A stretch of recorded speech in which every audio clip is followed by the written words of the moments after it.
Hi everyone, this light is very bright for this early in the morning. Okay everyone, let me know if the connection is good. Hi. Oh, you guys, they can wave. I love little waves. I'm in my cold. It's actually not that cold in Vancouver, but I'm in my cold Vancouver. I say that because I'm prepared. The first time I came up to Vancouver to shut up because I hadn't been in Vancouver in so long, I was not prepared and had to go shopping to get warm clothes. This time I'm so prepared that yesterday I was sweating. But better, I guess, to be overly prepared. Hi everyone. Okay, I might have to break this up into two because there were so many amazing questions that I might not get to all of them before I have to get to set. So, but I wanted to start off first by talking, we're doing a lot of like directing ones. Don't worry, there was also fear that I was like gonna stop acting. Don't worry. I'm doing it all, guys. Acting and directing. But so for anyone that doesn't know what the director is, I'll start off with that, is that the director is the person that's job is to take what's on the page and bring it to life on screen. They're part of the storytelling process. They are the leaders. They lead the cast and the crew in a direction to achieve the goal of telling this story, whatever the story is they have, and a network television, movie, short film. And their job is to motivate and to really make sure that that they're accomplishing the goals that everyone in this team are working to get. I've always admired directors. I've always looked up to them because they had such an amazing job to be able to lead in that way. And then their job continues after being on set with navigating performances and working with crew and collaborating, and then they get in the editing room and they have to work with the editors to also do that as well. And it varies from television to film. In most, and that's what's so crazy about the entertainment industry, is everything kind of varies everywhere. But in most television shows, or at least network television shows, you alternate directors each episode, or some directors get a couple episodes a season. But it's pretty quick and fast. The speed at which network television moves is very fast, which I love. But it means your instincts have to set it and you have to be very quick on your toes. And that's network television. But then sometimes with streaming shows or cable shows, or even maybe, I don't think there's been a network show that I can think of that's ever done this, but they might have one director or just two directors that alternate. And basically, even the alternating, the reason that you'd have to do that is that, I'm sorry, I looked at comments. The reason you have to alternate is because basically each episode, when it's in what they call post-production, when editing's happening, and that would be when visual effects are happening, sound design, mixing, all of that, when that's happening, they're already prepping the next episode. Those two things overlap. So you can't, in theory, if that is the dynamic of the show, can't have the same director directing back-to-back episodes. So I'm trying to make sure I explain this slowly to people that also want to really understand it. But I kind of feel like a little dork right now. So yeah, that's directing. And then with film, it's usually very different. A lot of times, depending on the film, independent films, a lot of times the directors might be the writers or the co-writers as well, kind of shepherding the entire project from the ground up. So it all depends. A director can take many different, wear many different hats and take many different forms depending on the outlet of what the project is. Independent films, feature films, like I said, short films or TV. And then TV, there's the broad spectrum of network television, anything from sitcoms to dramas, cables and streamers, and everyone shoots slightly different. And yeah, so that's directing. I'm going to see if anyone has any questions about the specific element of what directing is, and then I'll go into kind of like what shadowing is. Good morning, everyone.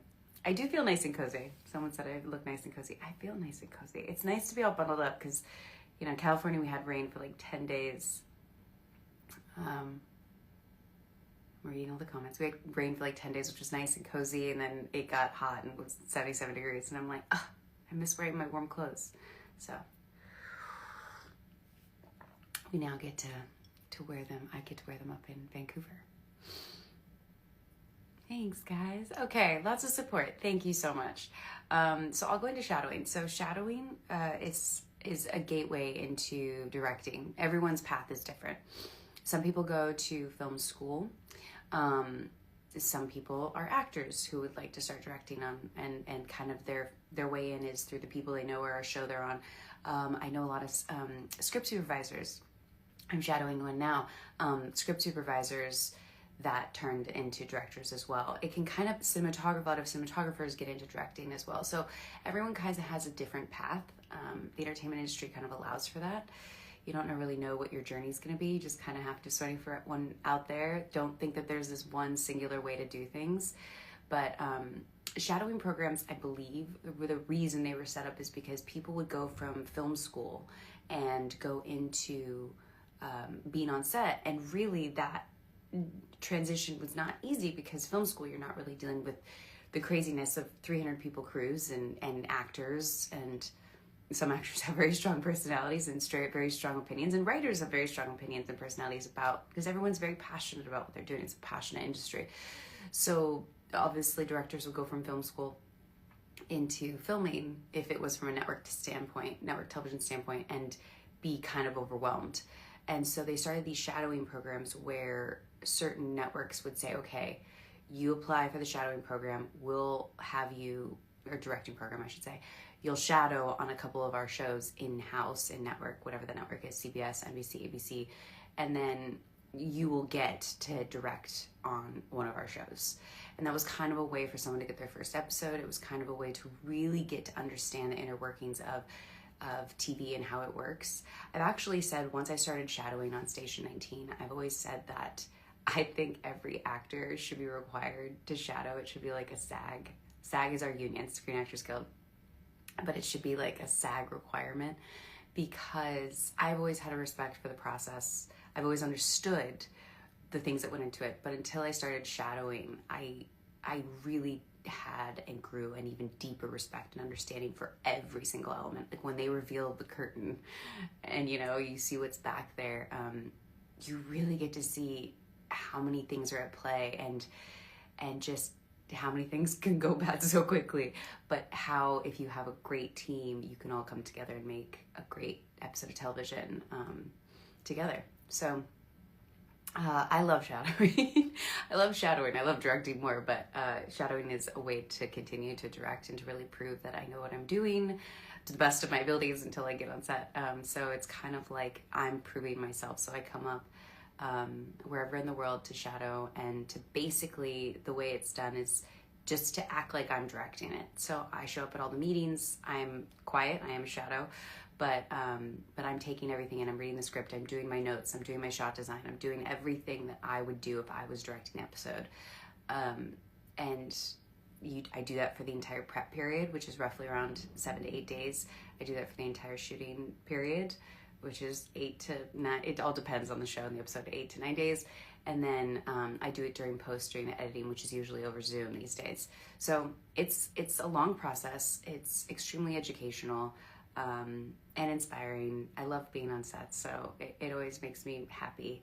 But yeah, so I am up in Vancouver on the show Fire Country, shadowing Nicole Rubio, who was a script supervisor back in the day on Grey's Anatomy and has made an amazing career for herself. And I've known her over the years, and when I got the opportunity to shadow her, when that name came across, I was like, can I please? That'd be amazing. So we're only on day 2. Have the script, already did some locations, looked at some locations and stuff, and the first day is kind of just everyone processing and some big questions that, there's always an incident. It's like Fire Country Station 19, there's some sort of incident that you've got to try to work out the logistics of. So it's fun, it's exciting. That's kind of what being a shadow is, and the whole goal is I continue to prove to the powers that be that that I can direct, that I have I'm capable, and then hopefully they give you a job. But it is all on a hope basis. The nice thing about those programs that they have, the shadowing and directing programs, is that you're guaranteed an episode, whereas my process, like I said, everyone's path is different. I've lost count. I think it's up to, this might be my 13th or 14th shadow. a good amount of my shadows on Station 19 were technically not like through ABC. They kind of were like, I just asked the directors that came in, and I learned that the hard way. Like I should have gone every single one through the channel so that it was logged. But I've shadowed so many people, and I learned something new every single time. Every director has their own way of doing things. Every crew and cast is different. The dynamics are different. Every show kind of shoots differently. So in my experience, I learned so much every time I come in shadow. And Tessa Blake had always said to me when she was mentoring me, to kind of go up and shadow on a show regardless. Even if you get an episode you've never shadowed on that show, like just go up a week early, not do like a proper start to finish, but like go and watch how they work, because everyone does things differently. So anyone who's directing out there, just try to get in on sets. You learn so much just by watching people work. And what's nice is it's low responsibility, like low risk. You show up and you watch people work and you take it in, and you can just be a fly on the wall. And there's something really beneficial about that. So yeah, someone had also asked acting or directing, both. Don't worry, I'm not giving, the first day I arrived in Vancouver, I did a Zoom audition. So like, I want to do both. I want to do it all. I don't see why I can't. There's tons and tons and tons of people out there that do acting and directing. It's a little bit of a balancing act. But yeah, some people, acting and directing, both.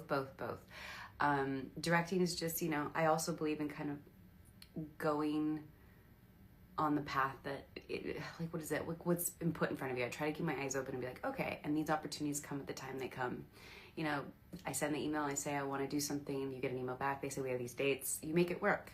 And I believe in that kind of way to look at things. Like, I just put it out there, and whatever comes back I'll say yes to. And so I came back, and this is where I'm at. Do they look at my notes? Hold on a minute. So KK, you said, do they look at your notes to say they may use you to direct for a future episode?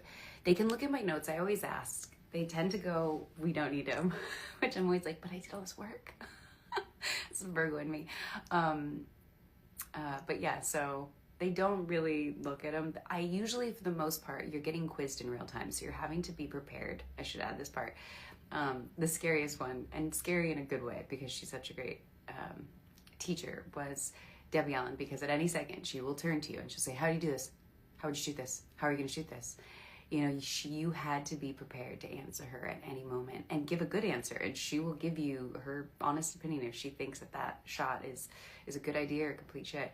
And I love that, and it's a great way to learn, and so also scary. But that was a nice way, because all of the work I did actually did go into being prepared when I was asked that question, whenever I was asked that question. So but they don't like ask for you to turn it in at the end like a homework report. So keeping up with all that. Okay. Someone said, I'm going to get to the questions too, but people are asking good questions here. Do directors stick to the genre? Not necessarily. I mean, there tends to be a theme. Like, I've learned through Station 19, I love to shoot action.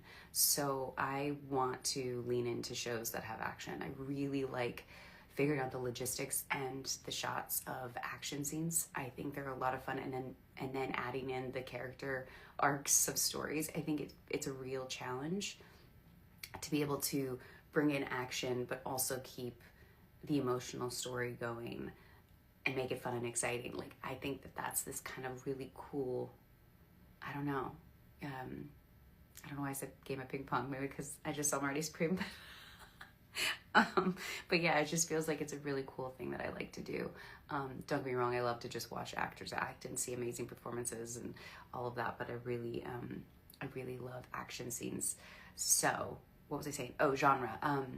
Yeah, I mean, I would say if people are into comedy directors are going to stick with comedy, and if people are into drama, they usually stick with drama. But I wonder sometimes if that's because they want to, or because you kind of also get put in a box. People want to define what you do and what you don't do, and I think that is something that ends up happening with people, actors, directors, anything, is you kind of, once you become good at something or known for something, people are like, oh, that's the only thing that person does.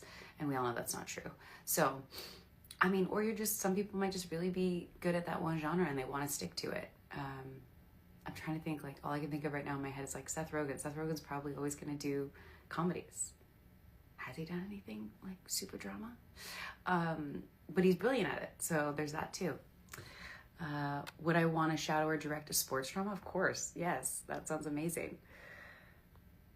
Someone said direct in a comedy. I don't know. I don't know if I could. I don't know. I have not shadowed on a comedy show. I used to do a ton of sitcoms when I was younger. It's a completely different machine depending, on so many things. So I don't know. I don't know if I could direct a comedy. I would give it a shot. Don't get me wrong. I'm always somebody who's like, yes, let's try it. But I'd be interested. If it's something like, I'm thinking of Seth Rogen again, like The Studio, where they're doing these kind of one long shots and the actors are really kind of giving amazing performances and things like that. Like that's kind of a comedy, but a proper sitcom, I don't know. I don't know if I could do a proper sitcom. Always down to try, never say never. But as an actor, I very much want to get back into some comedy. I miss it. I haven't done it in so long. And I cried so much with Maya that I think she needs a break to do some comedy. Okay, I'm going to get to the... Guys, these are such great questions. I have all these questions that you guys submitted too. I probably won't shoot. Someone asked if I'm going to shoot another short film. I probably won't. At least for now. I mean, my mind changes. But as for now, I probably won't shoot another short film. The next thing I would do would want to be an episode of television or feature film or something.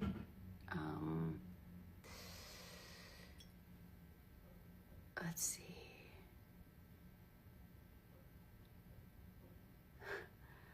Someone's asking about my hair, but I'm not going to answer that right now because we're talking about directing, but that made me laugh.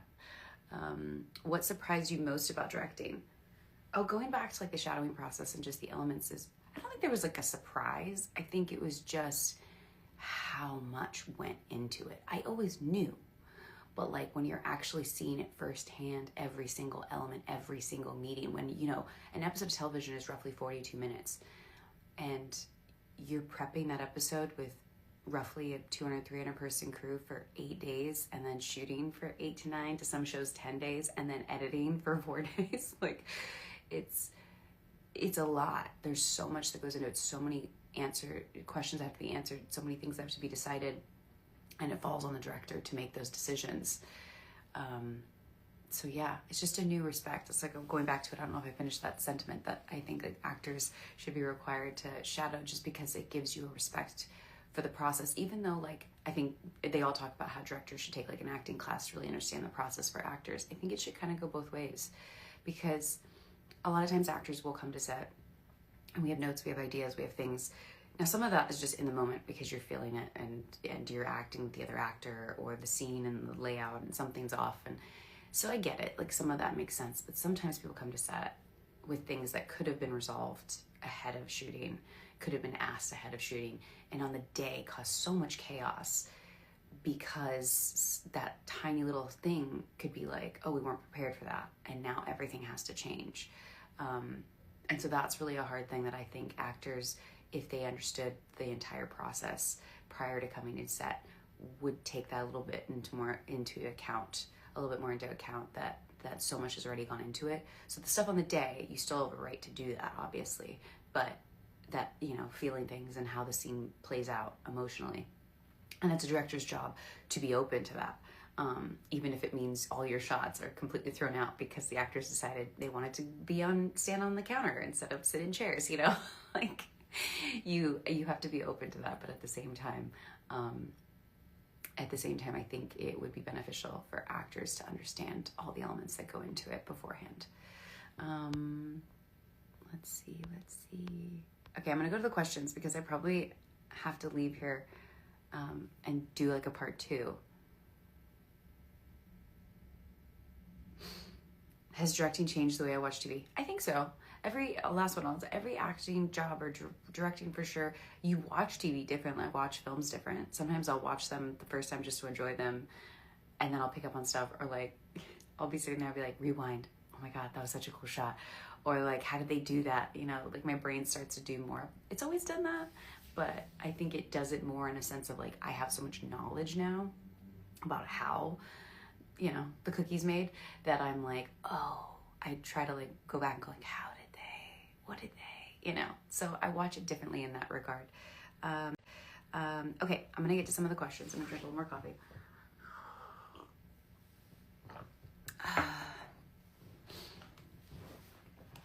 Oh, someone said congratulations on Found. I know it's not about directing, but oh my God, I'm gonna forget her name right now. What was amazing is going to Found, Kelly. She played Margaret, and I can't remember her last name. Directed as well, and it was such an inspiration. I think most people don't know when actors direct on stuff unless you like look at the credits. I think a lot of people, as far as I know at least, I didn't know she directed, and it was really cool to see that she had been directing all these years, and she's an amazing badass director, and that was really an inspiration. But someone just had mentioned Found, and they loved it, and so happy it's on Netflix now for those that can watch it. I'm glad. I hope it gets a new life, because that was an amazing show with an amazing cast and crew and creators. So that's what I'll say there. So a couple questions are, what does a typical day of shadowing look like? It's just the prep process and the production process. So, you know, you get a prep schedule, which everything varies from show to show. Your first day could be like yesterday, we were sitting down doing, basically looking at ideas for the locations in the script, because some stuff is always shot on stages and some stuff is shot on location. That house, we do the exterior shots of a house, and then we do the interior shots on a stage that we build and we can control. I'm trying to think what, like we need a road, like just an empty road. What can you block off? There's so many logistics that go into it. I love it. And so they pitch basically through like a presentation. The certain locations department pitches ideas of locations, and then from there you decide which one, the director and the team decide like which locations work best logistically for the scene, for what we're trying to achieve, and then we set a time that we're going to go and look at some of these locations in person to really see with our own eyes if it can actually work. There's meetings. It's just a day of meetings. It's days of casting concept meetings, which you sit down and you talk with the casting directors about what we're looking for in these roles. Costume meetings, where what are these characters going to wear in these scenes, or the idea of what they're going to wear. Tone meetings are meetings where it depends. It was interesting yesterday talking to every show does it differently. I heard yesterday that some shows the director runs the tone meeting, which was fascinating, but other shows, most shows that I've experienced, is the showrunner will run the tone meeting to really explain to the director what we're trying to achieve with this episode, just so that everyone's on the same page. There's so many meetings. VFX meetings about what VFX shots have to be done. Playback meetings about stuff that's being played back, was what they call it, on phones or TVs and monitors. In the episode, there's usually meetings about the cars that are being used in firefighting shows or cop shows and stuff, like which engine, which truck, which ambulance we need to know, because there's a person that has to make sure that all of that stuff is available. If we don't own it, who are we going to rent it from? Who do we have it from? We have to bring in the people that are going to drive it. How many background actors do you need on these days? There's a background extras meeting. There are meetings for every single thing you can think of. A props meeting, which really discusses in the scenes. Usually it's a presentation where you go to the props department and they show you like, this is the backpack we think so-and-so is going to wear. Like in my episode, we did a props meeting for Finn's backpack. We did a props meeting for, everything from the brace that she had on her leg to, I'm trying to remember all the things that we did. I remember the backpack like it was yesterday. The axe had to be very clearly, you'd think, oh, it's an axe, it's a firefighter. We had like 5 different axe options and a couple different engravings. And so, yeah, that's the props meeting. And so it's just meeting after meeting after meeting, trying to get everything lined up, make everything make sense. You're with the production designers who are also trying to build these sets to your vision and what makes sense, and how that's most important in regards to like, they have to build the set. So you very quickly as a director have to decide or have an idea about how do you exactly see this, or how do you want to shoot this, because that's going to affect how they build that set, how they build the incident, how they build out whatever they're doing, where the windows are, where the doors are, logistics. It's so many logistics. So you have all these meetings, and these crews work so hard to build up layouts and designs and pitches and presentations and all these kind of things to really give you, everyone's very passionate about, what they think. This is what you need. Is this what you're looking for? And they adjust and you change and you keep having meetings until you get to where you're like, that's perfect. Some shows have also table reads, which as a director you sit in on, and you get to hear this like a little play at a table. You get to hear the actors act out the scenes, which kind of can motivate you behind like, oh, that's interesting that they're going to play it that way. Oh, okay, I didn't see it that way. Now that I hear it out loud, I actually see it slightly differently.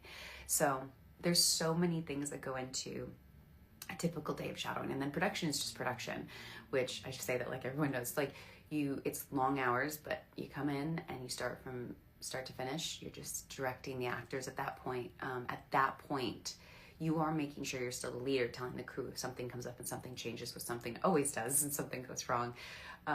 You have to be decisive, but at the same time, at that point, all of those big logistical issues should have been figured out in prep. And so now it's just kind of stuff that happens on the day and directing the actors to get those performances, or just making them feel comfortable enough to be vulnerable in scenes that they need to feel vulnerable. And then the typical day in editing, it depends. I mean, I miss editing. Used to be in person. In some places you can still do it, but now it's basically on Zoom. It's always very glitchy, but the editor delivers a cut of the first editor's cut, and then the director gets 4 days to give their cut, give notes on that cut, change things up, switch things up, see what doesn't work, does work, and that kind of stuff. So yeah, that's kind of a typical day of a shadow. What was your first shadowing opportunity and how did you go about doing it? I think my first shadow opportunity might have been Paris. I was trying to think about that when I saw this question. I was like, I think it was Paris. I can't remember. Paris was the one that Paris Barclay was the directing producer, used to be president of the DGA, is just loved and admired and amazing director and person. And so he was one that really was like, do you want to direct? Because I would always hang out in Village. And I was like, can I? Is that something I can do? He's like, yeah, start shadowing. And I was like, what's shadowing? And so, yeah, so from there it kind of started. But I can't remember if he was the first one that I kind of, like I said, I didn't do it through the proper channels at first because I was trying to figure out how to do it. And I had the privilege of being on a show with the help of being guided, where it was just like, show up and start watching people. And I kind of just showed up and watched every director every day. And then I can't remember who I officially did like a full true shadow. I can't remember who it was. I'll remember. What surprised me the most about directing? I think, just like I said earlier, I think the amount of things that have to be decided on. Like, I didn't think, even I realized, like, oh yeah, no, you have to make decisions about trucks, cars, backgrounds, extras, cast, clothes. Like, you kind of, as an actor, go, oh, like that department, they handle it, they decide. It's like, no, everything has to be pitched and decided as a team. And that leader of that team for that episode of television, I mean, the leader is really the showrunner, creators. They have, final say. They are doing this overarching character story, that they have to follow. But technically, I mean, if you're a director specifically that comes back again and again to shows, I mean, they trust you to kind of go, okay, this person knows the style of our show, make the decisions. So yeah, I think it was just how many decisions. Why do you continue to shadow? Great question. No, I love shadowing. Shadowing is another way to prove that I would love to be hired as a director. And I'm grateful to get the opportunity. I'm someone who, as anyone knows me, I don't take no well. And it's not like there's been a no, but it's kind of just, there's a lot of directors out there looking for jobs, and I'm no different in regards to having to prove myself. I didn't go to film school. I don't have that background. I didn't go through a directing program. I don't have a catalog of episodes I've done or films I've done. I have one short film and one episode of network television. Both things I'm proud of, but both things I could definitely go back and go, oh, I would have done this stuff different and that different. And I think you're always evolving as a director too, and an actor. But, improving myself. That's what shadowing is. Shadowing is me making sure that they know that I'm serious, that I want to do this, that I don't just want a handout, that I'm willing to put in the work and that I know what I'm doing, as to my extent. You know, there's going to be days that I'm going to get on a set and experience something that I never saw coming, and I'm going to have to figure it out. But that's any new director with any background. So that's what I'm doing with shadowing, is continually proving myself, to hopefully see that let them see that I'm serious and that they can trust me and I can do this. And I'm someone who, I'm just gonna keep doing it.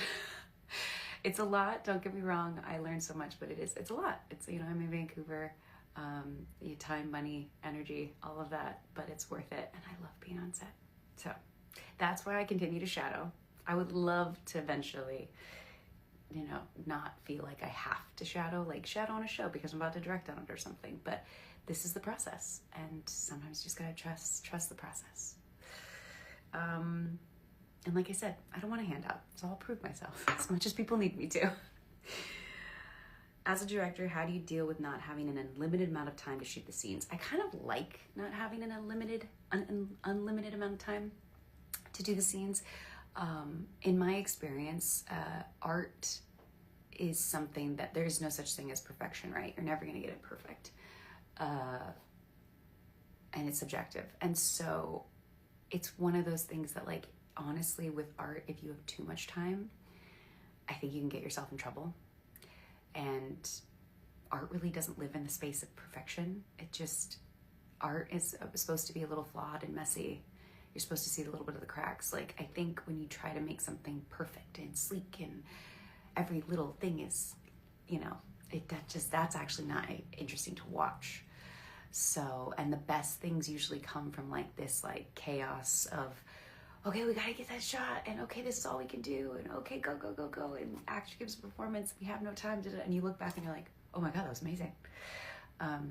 So I kind of like what comes of the lack of time that you have.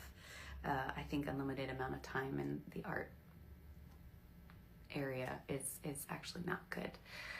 They always, what is that one saying about like, an artist always knows when to quit or something like that? It's not the right saying, but it's something along those lines. Like, you have to know when to walk away, whether it's acting, a script, because actors, I mean, speaking from that, because that's the one thing I've done the most.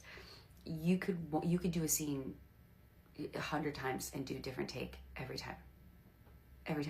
It'll feel slightly similar in certain takes, but really every take is different. And that, you know, it's so, you can keep doing it, but what are you actually looking for? And sometimes that first take, I've done it so many times, that first take is actually the one that's the best. It might not be what you were thinking or what you wanted in your head as an actor, but it's actually great because it's real. So I don't know what I was talking about. The unlimited amount of time. Do you think Hollywood has evolved enough for women to enter directorial spaces easily? Yeah, it's evolving. I definitely think the opportunities are there. The mentorship programs are there. There's so many women supporting women in the area of directing. So it exists. It definitely exists. I think, and it's changing. It's better than it was. It always has more to go and further and more to grow.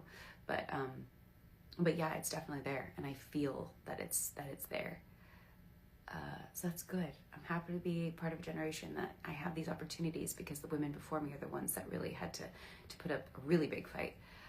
So I'm on their shoulders and grateful for them. What do you learn the most from shadowing, and what do you add to your own directing from it? What I learned the most from shadowing? I think what I learn the most every time is that every director does it differently. And I'm always inspired by that. Some directors are very, very, very meticulous and have tons of notes and paperwork and things, and they need to. And other directors are very instinctual and are like, yeah, it's in my head. And I'm like, can I get in your head? And so I think what I learned the most is that there's no right way or perfect way to direct. You've got to find your way. And I'm not sure what that is. I did my episodes in my short film. I think I fall somewhere in the middle. I'm new, so I like to take a lot of notes. I like to write a lot of stuff down. I want my brain to really process it all. I probably overthink it too much, but that's the phase in my directing career that I'm in. So I would say that yeah, that's what I learn, I guess, is from each single one. And then each set is completely different, so I learn a lot from that as well. Let's see. The light is so bright, by the way, that every time I look down at the computer, I'm like, I can't see anything. And I woke up, and my coffee is kind of hitting. Let's see. What was the next question? I keep looking up and then not being able to see and not being able to look down. Oh, if you could direct on any current show, what would it be? I think right now there's something that's really fascinating about The Pit. Adolescents did a phenomenal job too, but I really love, if anyone watched my episode, it didn't air exactly as I shot it, but shot continuous shots, oneers type things. Like, I love flow with camera. I love when things almost feel like there's constant movement, and then the stillness of stopping serves a purpose. I love that. I love how movement of camera and movement of actors can tell a story in a way that I find is really real and true. And then when people stop and have a conversation, it holds so much weight. So The Pit, I think, does a phenomenal job of that with the constant movement and cameras. And so yeah, I would say The Pit is the one that came to my mind right away, but there's so many great shows out there. I'll take a couple more and then I have to go drink another cup of coffee and then get in the car. Let's see. How much of shadowing is pre or post-production versus being on set? How much of shadowing is pre? It's exactly the same. So usually pre-production is the same as production amount of time. They're usually, or 7, 8. I know there's I think there's technically from union standards supposed to be, but it's like 8 days and then 9 days of filming, so 8 days and 8 days. Or usually prep and production are very similar in time, but post is, I believe, and don't quote me sometimes, it's only 4 days. You're only allotted 4 days of editing once you get the editor's cut. Do you earn trust on set when you're leading a room? Do you earn trust on set when you're leading a room? That's an interesting way to phrase that. Do you earn trust? I think you earn trust through your actions and through being collaborative. Sometimes you'll never earn the trust of certain people in a crew. Maybe they just don't like you. Sometimes dynamics are like that. Personalities just don't mix. But that being said, I think the best directors are ones that are really collaborate. They really see their crew. They really see their actors. And they're good at reading people in regards to, like, okay, what does this person need from me? You know, does this person need me to make a quick decision for them? Some people want you to just be like, give me an answer. Some people want to talk it out. Some people want to feel validated. So, like, I think as a director, your job is also to really understand people and to understand what is needed to accomplish a scene. And sometimes you're also not there to be everyone's friend. You're there to lead, which sometimes means, which I don't know everyone have to do, but putting people in people's places or telling people, like, no, which is even harder. I remember there was like one thing I had to do on my episode of Station where 2 departments were basically disagreeing about how something would happen. And I had to basically in the end be like, this is what I'm agreeing on. It's a middle ground. And one department was like, I'm okay with that. And the other department was like, no, but that's not the way it would be. And I'm like, I have to find a middle ground. This is what works between the 2 things you guys are telling me. It's you know, what is the word I'm thinking of? Oh my God, what is the word I'm thinking of? It's a compromise. It's a compromise between these 2 versions of their interpretations of real life events. And it's the thing that works best for time and camera and moment. So sometimes you have to do that. And sometimes, you know, that person got a little upset, walked away, came back later, everything was good. But I don't know if you have to earn trust of people. You have to earn that respect. And that's just by doing your job and doing it well. I think I have to stop there, guys. Let's see. So I'll have to do a second part of this. Let's see. So I think I did all up to that. Okay. So I did almost all of them. Thank you guys for submitting the questions. I hope this wasn't boring for anyone. Thanks for having it be early morning. It was the only time I could make it happen. I'll see a couple more questions here. Was it different to direct with a cast you had acted with? Yeah, it was scary. It was scary to direct my fellow castmates. I prefer going forward to only, not that it was bad, it was great. It's just, it adds a level of anxiety, and acting in a show you're directing in, it adds a level of anxiety and another level of stress that you're like, why? I want to really direct on shows I'm not acting in, or with actors that I'm not necessarily working with day in and day out. It's just stressful. It's very scary to be like, okay, don't take this the wrong way, but I have a note. I navigated it great, and everyone was very receptive, but yeah, but that's scary. It's definitely scary. I'm glad there's people that really loved, talking more about this. I'll tell people to hear that you said hi. It was really nice just to delve more into the world of directing. People said, is acting or directing more difficult? I'll end with that. They're both difficult in different ways. I've been doing acting longer, so it feels more instinctual. But in that way, I'm always having to challenge myself as an actor because I don't want to become complacent. As a director, I'm new, and so everything's a challenge. So they're different. They're hard in different ways. I still get nerves about acting as I do about directing. So wish me luck for my day of shadowing, and I will probably do another one of these. I'll let you guys decide if you want it to be back-to-back directing ones, if I do that again next Wednesday, since I'm in the thick of it still. And we'll go from there. I think next Wednesday will be the day before production starts. So yeah. I did just get a better hat. I have it too. Why didn't I wear it? Silly me. Let's see.